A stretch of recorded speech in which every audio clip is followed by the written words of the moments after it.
Hey, what's up, y'all? Hey, so I said I have to begin to produce more content, so that's what I'm doing. So, like I said, every day I'm gonna try to go live about something, something or another that's in the world of business. And so I don't know if everybody's aware or if you all are aware, but there's been some stuff going on in the world of wrestling. I am a wrestling fan. I still watch it every once in a while, not as much as I used to, not as the hardcore as I used to. But since I have some friends in the business, it's a little bit easier for me to still watch it because I talk about it with them and all that good stuff. Can y'all hear me? I hope y'all can hear me. But yeah, so um, I wanted to talk today about why wrestling's not cool. Like, look, even when I said it, I had to put a little caveat in there, like I don't watch it like I used to, type situation, because it ain't really cool no more, right? Just keep it a whole buck. And I want to talk about why and what that has to do with you and what it has to do with your business, right? Let me put the microphone up a little more. So I just want to talk about that real quick. But first, I want you all to know, because people are like, well, how do you have the right to talk about wrestling? Well, number one, I have a couple of clients who are in the business. I do consulting for a startup. It's not a promotion, but it's a company surrounding wrestling. Also, one of my friends, Vince Russo, is the most successful writer in the history of wrestling. If you look at the numbers, nobody has ever drawn better ratings than him. And that's my boy. We talk every once in a while. I'm also friends with Stevie Ray of Harlem Heat. Been on a couple of podcasts with them and all that type of stuff. And I still do have a desire. But more important than any of that, my main qualification is I am the current reigning, defending, undisputed heavyweight, because I need to get in the gym, champion of business. See what I'm saying? Business launching. As you can see, I have that belt right there. And we want to get back to that real quick of why, I do that for fun, but I'm not really a mark for myself like that. But I do want to talk about even that in and of itself, and what I just did, and that significance when it actually comes to business. Because I'm not just talking about it from the standpoint of why I don't like wrestling as much or why you don't like wrestling as much, but really how it affects you and how it affects your business. So if you've ever watched wrestling, go ahead, drop in the chat who your favorite wrestler is. Was Stone Cold, Lex Luger, Sting. My favorite wrestler was always Sting, followed by Lex Luger. I was a WCW fan, and then when I went over to WWE, WWF at the time, I rock with people like of course The Rock, because that's what he did, and Stone Cold and all that good stuff. But yeah, go ahead and drop your favorite wrestler in there. I like to know who it is. But anyway, going back to talking about wrestling itself and why it's no longer popular and what your business needs to look out for when it comes to that. So the first thing is, I don't know if y'all remember, I'll just go get a little bit nostalgic with you. Back when the NWO was around. You remember these guys, Scott Hall, Kevin Nash, X-Pac, Hulk Hogan, when they took over and everything kind of like blew up in the midst of, when Eric Bischoff brought them over from, and it kind of made everybody kind of pay attention and look, is to say, all right, what's going on here? Things seem to be a little bit more real than expected when, Scott Hall climbed over and said, hey, yo, rest in peace, Scott Hall. He said, hey, yo, you know who I am, but you don't know why I'm here. And when he did that, the whole world kind of, it flipped. It turned upside down for a lot of people. And so those are the type of things that, again, when we're talking about your business that you want to begin to do, what type of things are you going to do to disrupt what's going on? Because at that time, wrestling was on a huge downturn. People weren't watching it as much until he stepped over and things started to feel a little more real. They were able to bring out the storylines, be able to really talk to people. People like, oh, wait, what's going on? And then Kevin Nash came over. And then, of course, when Hulk Hogan, who was everybody's favorite, or not everybody's favorite, but if he was the consummate good guy, everybody knew him as being the good guy. He turned heel, as they like to say in the business. He became a bad guy. When he could have just stayed, the old corny red and yellow guy. But he turned on everybody and he shook up the world in that sense, and people started paying attention. They started watching. Those are things you want to do. Become a disruptor in your industry so that you can start to watch. Then, from that, it was like, okay, WWF at the time, WWE, whatever you want to call it, had to respond. And so, and I gotta get a shout out to my man Vince Russo, who, he was working there as just a writer of the magazine, and he started working in creative, and he brought along what's known as the Attitude Era. And you could probably look through here and you can see throughout all of these people on here. Of course, we got Stone Cold, The Rock, Undertaker, Triple H, all of those folks, Mike Tyson. But what he did was he made every part of the roster significant. His goal was that everyone would have a quote unquote storyline. You want to do those things in your business as well, where everything that you do has an element of benefit to your customer. During the Attitude Era, you can see, like, if you think about, the Dudley Boys, who some people think are the best, the best tag team ever, the Godfather. Everybody know what his gimmick was. Kane, Undertaker. All of these individuals had something. Now, currently, what it is, you have like one good storyline, and then everybody else just kind of falls into place. But that's not really how you want how the industry should be. When people come and they turn the channel and they turn to wrestling, whenever they turn it on, there should be something on there that is entertaining, that is captivating, that makes them want to watch. What people, one of the things that, in this day and age is people focus on what's going on in the ring, the quote unquote scripted fight.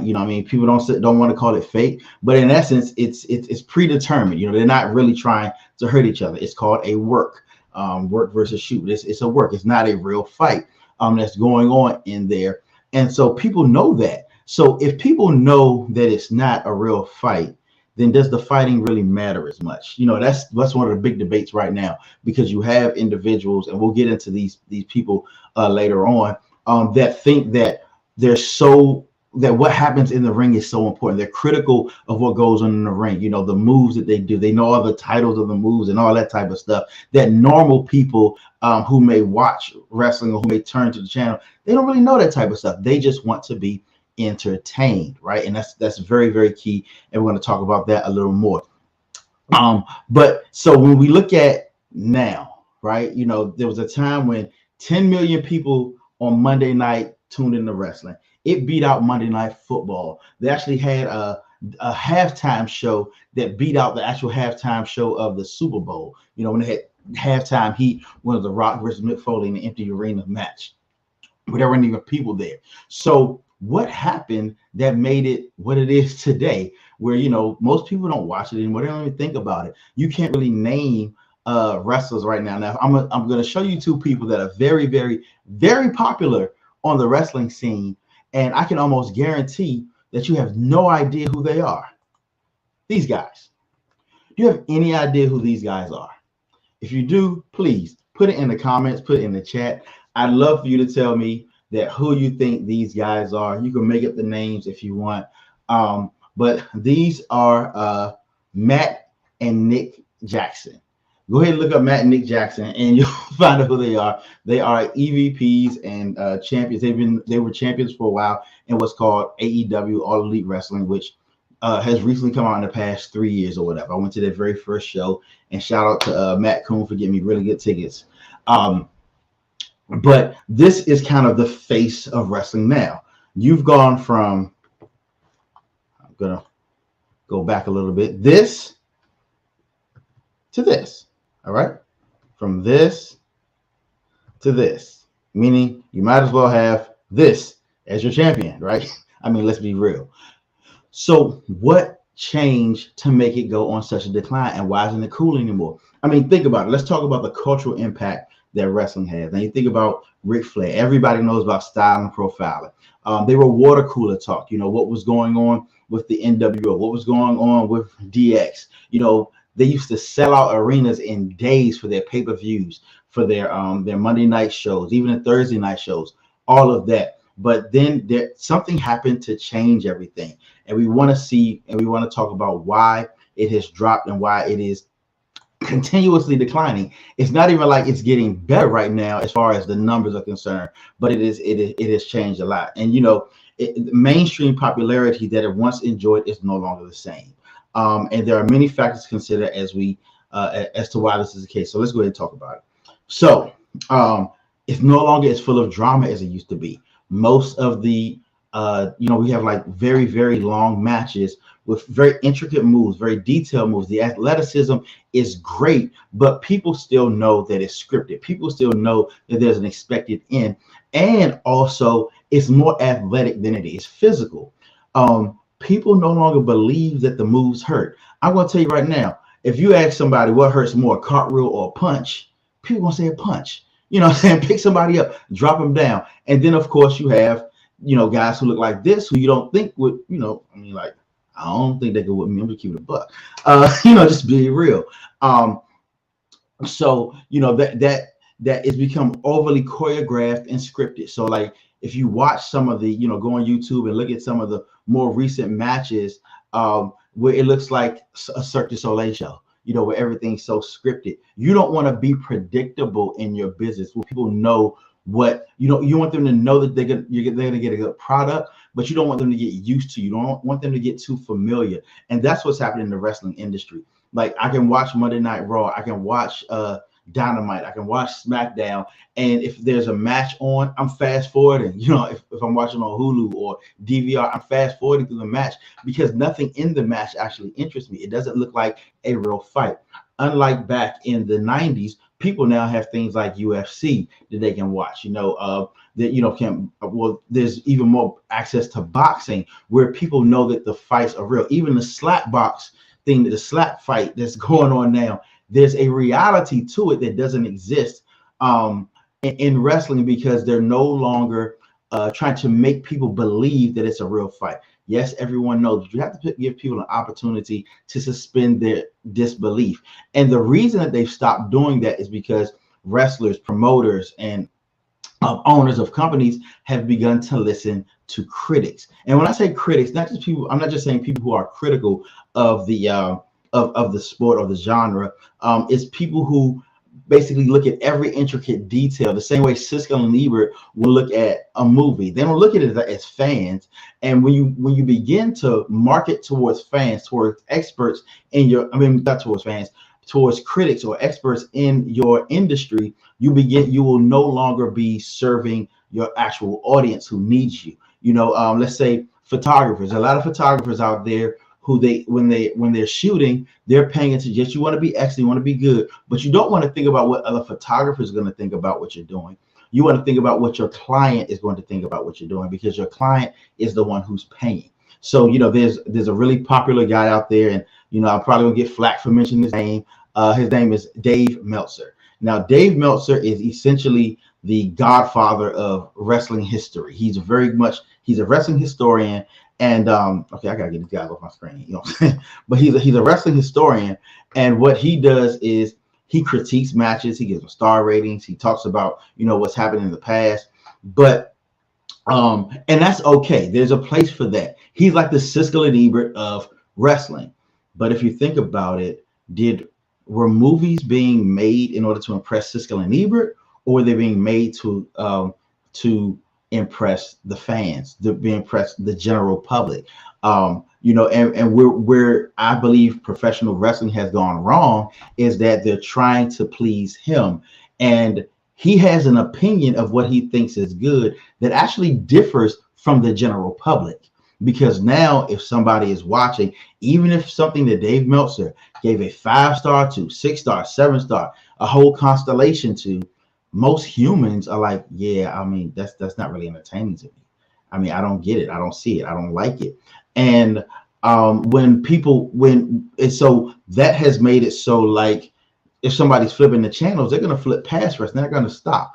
The people often talk about how they used to like it, and that's because there was an element of realism. There was an element of trying to reach what some call the casual fan. I don't call them casual fans. I don't call them lapsed fans. I call them regular people, the general public, general population. And that's who you want to look at when you're doing things. You do not want to market to critics. You do not want to market to people who only listen to critics. You want to market to people who live normal lives. So like if I'm running a business, I'm not going to sit there and try to impress other people who are in my business or in my field. I'm trying to impress people who need my services, and I'm marketing to them. So continuing down of why it's no longer cool, and feel free to drop in the comments why you think it's not cool. Be like, yo, what's wrong? If you used to watch, like the Val Venuses are gone. They're and oftentimes people say, well, during the Attitude Era, it was all raunchy and this, that, and the other. Well, yes, that is part of it, but that's also because that is what was popular. Howard Stern, South Park, things like that were very, very, very popular. So it's not necessarily about the rating, or the raunchiness of what it is. It's about knowing what is popular at the time, or what's relevant to the audience that you're trying to reach. So that being said, and I'm just out here trying to talk about it. Is that it's now become, I guess, lowbrow entertainment, where a certain group of people are gonna watch it all the time. They're gonna talk about it on the internet. There's a certain demographic, and if you look at the consummate wrestling fan, it's no longer the football players, the athletes who want to imitate or mimic them. It's now the other way around. You think about in the 90s and 2000s, where people wanted to have a championship belt with their team on it, or the entrances coming out of football games mimicked how wrestlers entered. Even Muhammad Ali, the greatest boxer ever, he got his way of speaking from Gorgeous George. So wrestling has always had an impact up until now. It's going the way of the roller derby. And a lot of that has to do with who they allow to influence them. So I also want to talk about in your business, who you allow to influence you. You should be more influenced by your customer base, the real customer base that you're trying to attract, than anyone. Like they say, the customer's always right. I don't believe the customer's always right, but the customer is always relevant. All right. So now it's very, very, very clear that wrestling is not as cool as it once was, but it's not hopeless. What I'm saying? Like I said, I have a lot of fans. I have, friends of mine who are in the industry, and I hope they watch this. I just want to say, stop letting other industries out wrestle wrestling. Go back to good storytelling. Go back to, making it interesting. Go back to the unpredictability. Outside of the Roman Reigns angle, there's really nothing to watch in wrestling right now. There's a little bit with the Judgment Day stuff, but most of the stuff you can fast forward through. Nobody wants to see it. Nobody cares. It's not just about winning and losing in this, because you have the opportunity to create drama. Think about it. What's it called? Football, basketball. They use storylines to promote games. They don't even often talk about the teams themselves. They talk about drama that's going on. More than anything, they will, if there's some type of dramatic story behind it, they will promote that before they promote what's going on the field. If there's a personal issue, if people are brothers and sisters, if somebody's gotten hurt, all of the comeback stories, everything that wrestling has the opportunity to bring back and do.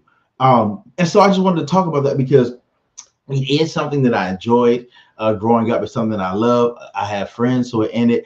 Technically, I'm kind of in the business myself, because of the consulting that I do on the side with some other folks. And so, I just want to talk about wrestling real quick, because I like wrestling, and I needed a reason to go live today. And so I was like, hey, I'm gonna talk about why wrestling's not fun. So let me know, why don't you think wrestling's fun anymore? What would you like to see? You want them to go back to the Attitude Era? Do you think that they should abandon it? Do you think that it should just come off TV? What was your favorite era? Is it the Hulk Hogan era? Is it the Attitude Era? Is it Ruthless Aggression, which was right after the Attitude Era? Is it, the now, like what's going on right now? I don't know. But I would encourage you, if you are a wrestling fan, if you were ever a wrestling fan, to visit Vince Russo brand, RussoBrand.com, right? That's my friend Vince Russo, who's the most successful wrestling writer in the history of the world. Nobody ever drew better ratings than him. It is documented between him and Eric Bischoff.